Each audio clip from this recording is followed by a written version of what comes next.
Hi friends, Telangana రాష్ట్ర ప్రజలందరికీ ఆదర్భ శుభవార్త. ఇందిరమ్మ ఇల్లు L1, L2, L3 లిస్టులో అయితే ఇల్లు మంజూరు చేస్తున్నారు.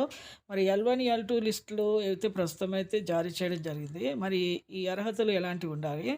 ఇప్పుడు ఎక్కడ మీరు క్లిక్ చేసి చూసుకోవాలి? తెలుసుకునే ముందు లైక్ చేయండి, షేర్ చేయండి, సబ్స్క్రైబ్ చేయండి. పక్కన bell icon all symbol button గంట సింబల్ నొక్కితే నేను వేసే లేటెస్ట్ అప్డేట్స్, వీడియోస్, నోటిఫికేషన్స్ మీకు వెంటనే అయితే వస్తాయి. లేట్ చేయకుండా అయితే వీడియోలోకి అయితే వెళ్ళిపోదాం.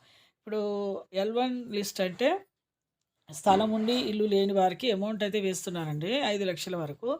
అలాగే ఇక L2 లిస్ట్ అంటే ఇప్పుడు స్థలము లేకుండా ఇల్లు లేకుండా ఉన్న వారికి డబుల్ బెడ్రూమ్స్ మంజూరు చేస్తున్నారు. ఇప్పుడు L1 లిస్ట్‌లో 80,000 పైగానే దరఖాస్తులు అయితే రావడం జరిగింది. L2 లిస్ట్‌లో 1,00,000 పైనే దరఖాస్తులు కూడా రావడం జరుగుతుంది. L3 లిస్ట్‌లో ఇందిరమ్మ ఇల్లు అయితే రావడం జరుగుతుందండి.